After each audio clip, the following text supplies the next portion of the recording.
Hello everyone, my name is Igor, and in this video I'm gonna be redoing the lines for my oil cooler, as well as I'm gonna be installing the oil and coolant temperature sensors, so stay tuned.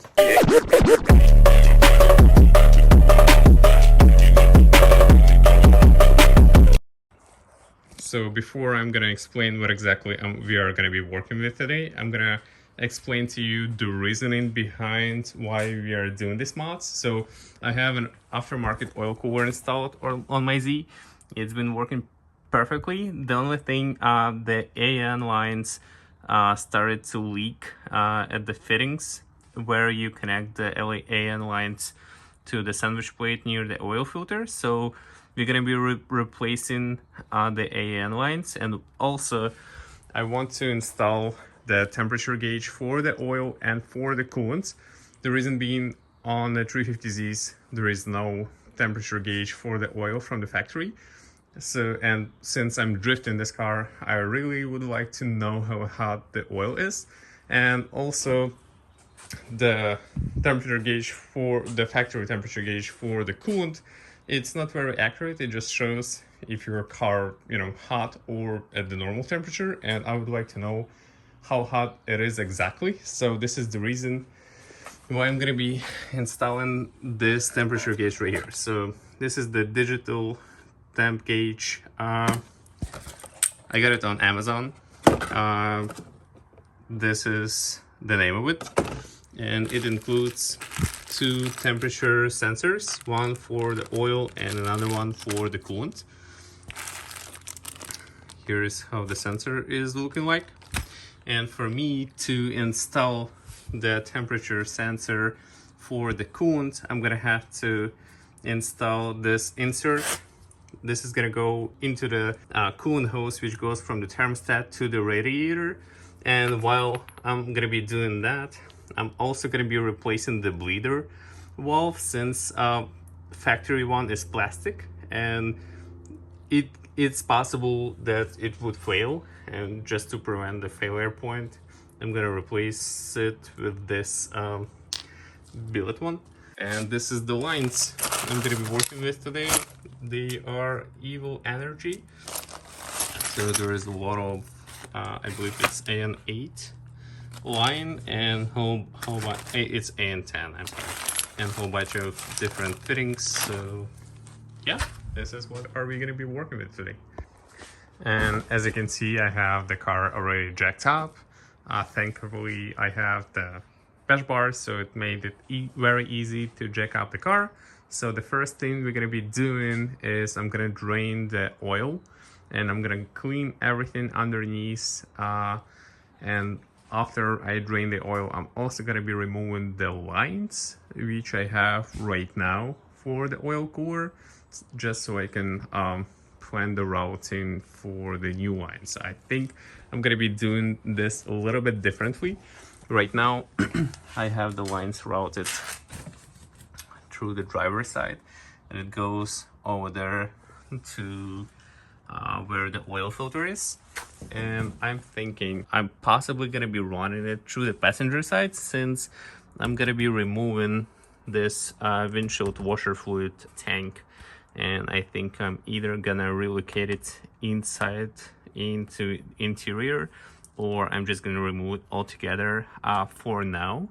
So yeah, I guess I'm gonna start with removing the coolant reservoir and then draining the oil. All right, so the first thing I did, as I told you guys, I removed the windshield washer fluid reservoir. How to do that? There is one 10mm bolt which goes into that hole, and you take it out. And then there is two clips looking like things. One goes right here and one goes over here. To take those out, I believe it's 10mm nut from the other side, so I unscrewed two nuts, and then I was able to pull the tank off. And I also had to obviously disconnect the lines for the windshield washer fluid itself, and a couple of the connectors, two for the motors front and rear, and the windshield washer fluid level sensor on the bottom. So I got it all disconnected, Right now I'm gonna drain the oil. Also forgot to tell you, there is a funnel which was over here for the windshield washer fluid reservoir. To take it off, there is just one clip on the side. So that's that. Okay, so I'm underneath the car right now. This bolt right here, this is where the oil temperature sensor is going to go to, and these fittings are leaking. So I'm doing all this to fix leak from here. As you can see, it's all nasty over here.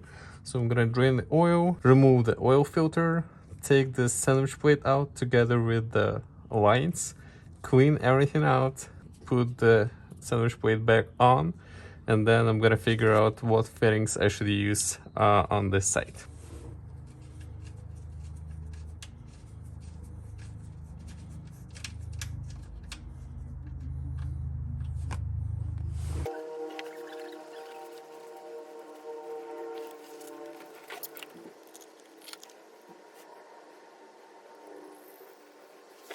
And while the oil is draining, I'm gonna remove lines from the oil cooler itself.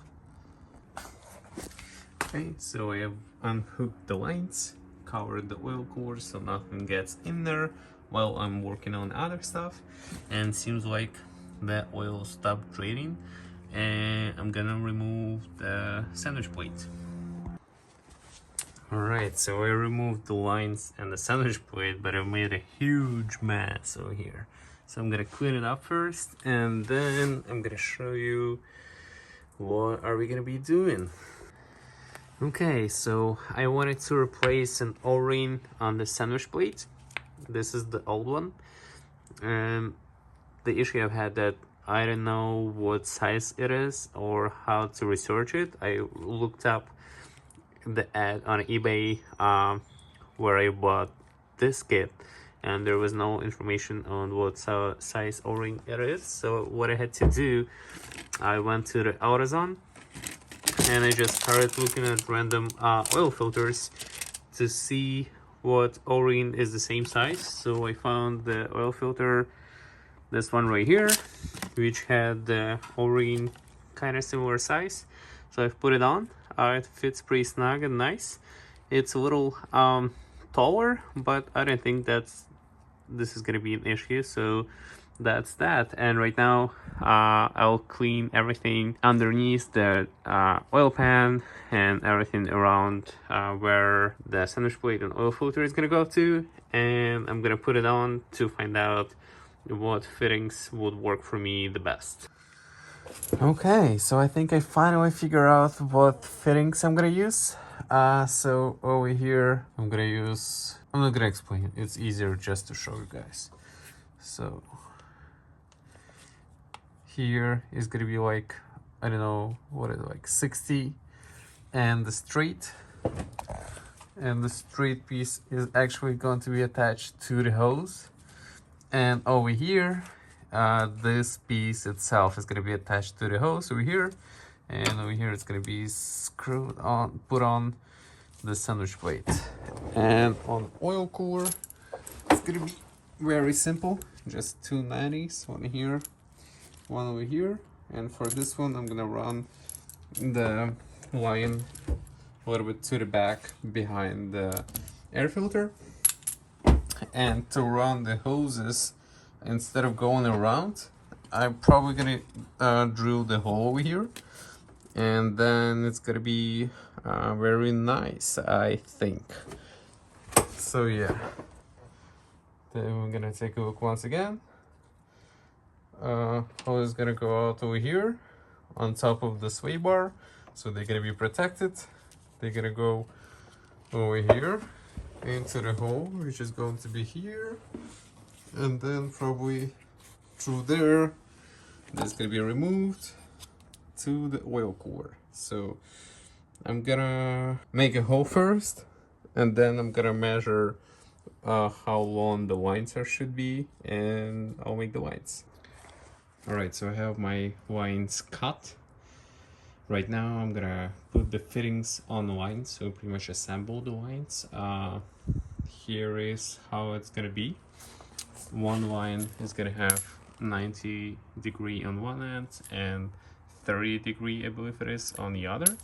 And the other line, which is shorter line, is gonna have the straight on one end and 90 on the other. So I'm gonna put you guys on a tripod and show you how I'm gonna do it. All right, so I've made already one line. I'm gonna show you how I did this on the other. So when I cut the line, I've put on the tape on and cut on the tape. The reason being so this covering won't get like mashed up. We want it to cut be very clean. So that's the reason I use the tape. So on this side, I already removed the tape.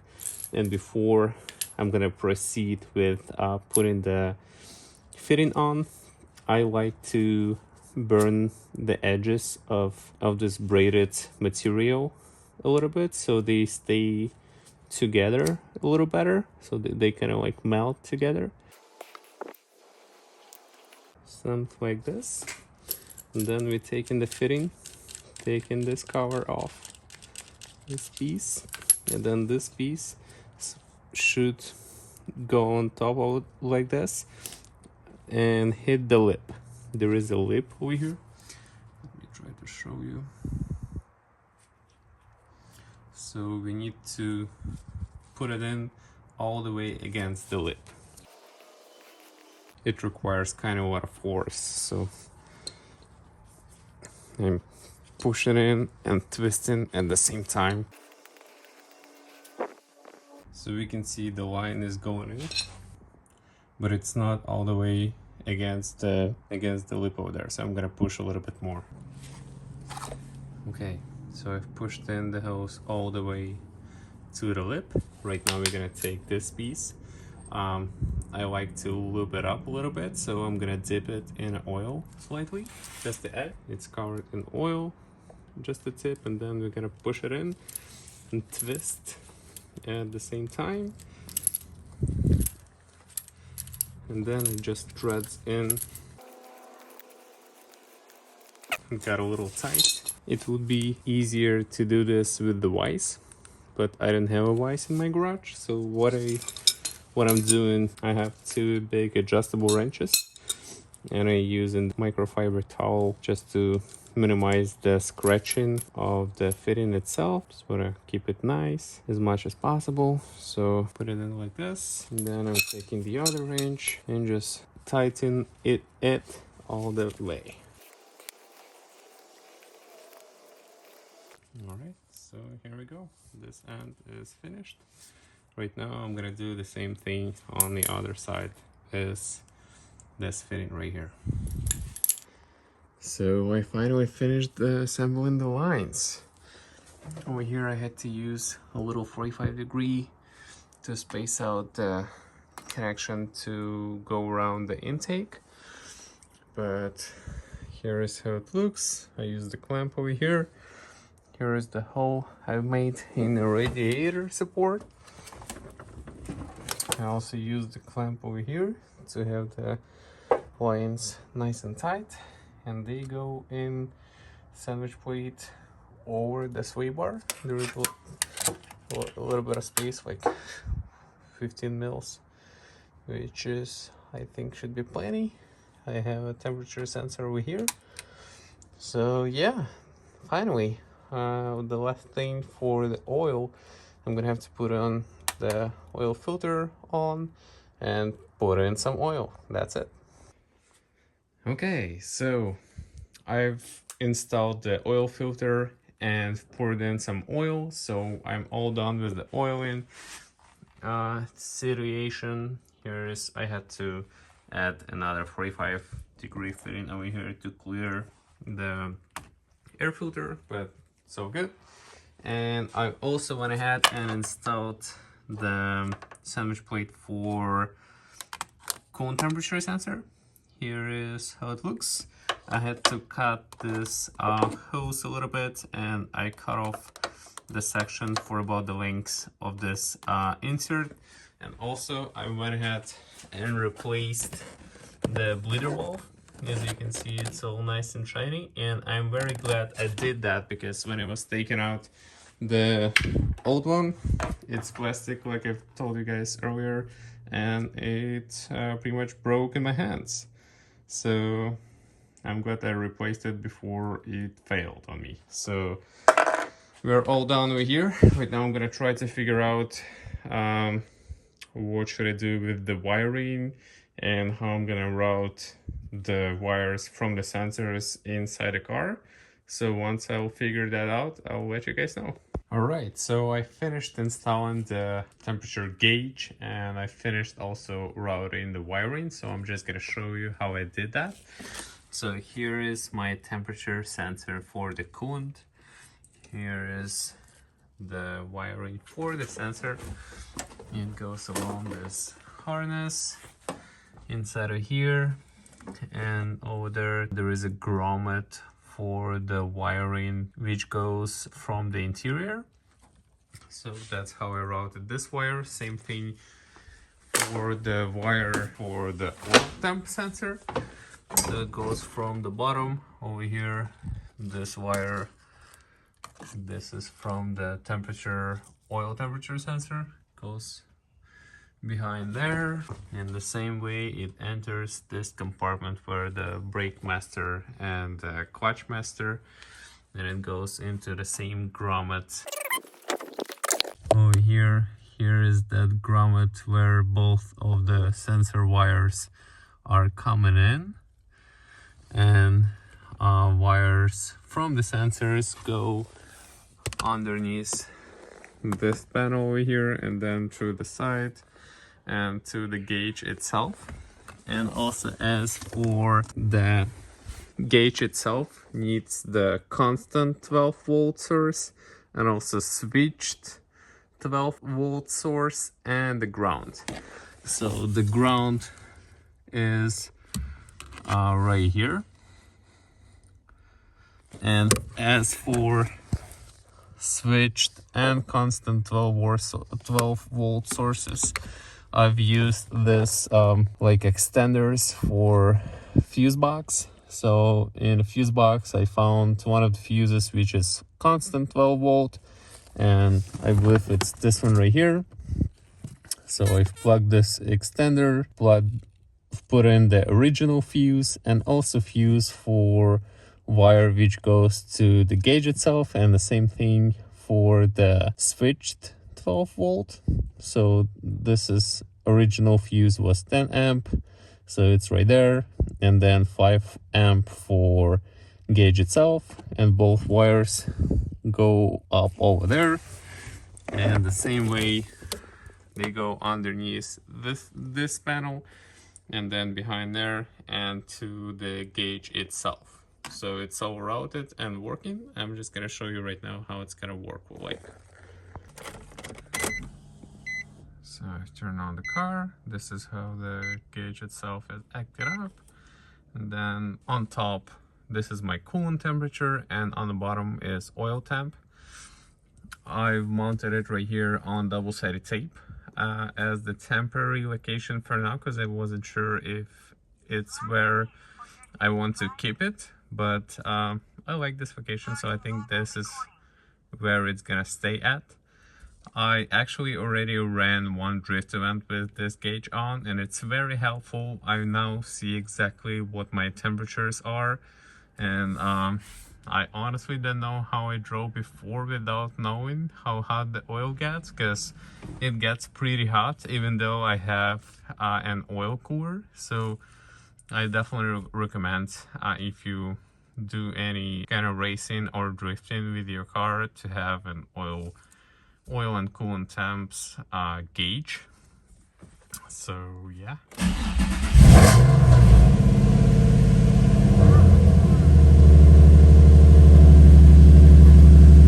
You also can switch and change the colors of the gauge itself. I made it the same color as the rest of the lights on dash and stuff, so you can also make the different colors top and the bottom, but I keep them the same because it doesn't matter. I remember that top is my coolant. So yeah. Alright, so this is it for this video. I hope you guys liked it. So if you did, please hit that like button for me and subscribe to the channel.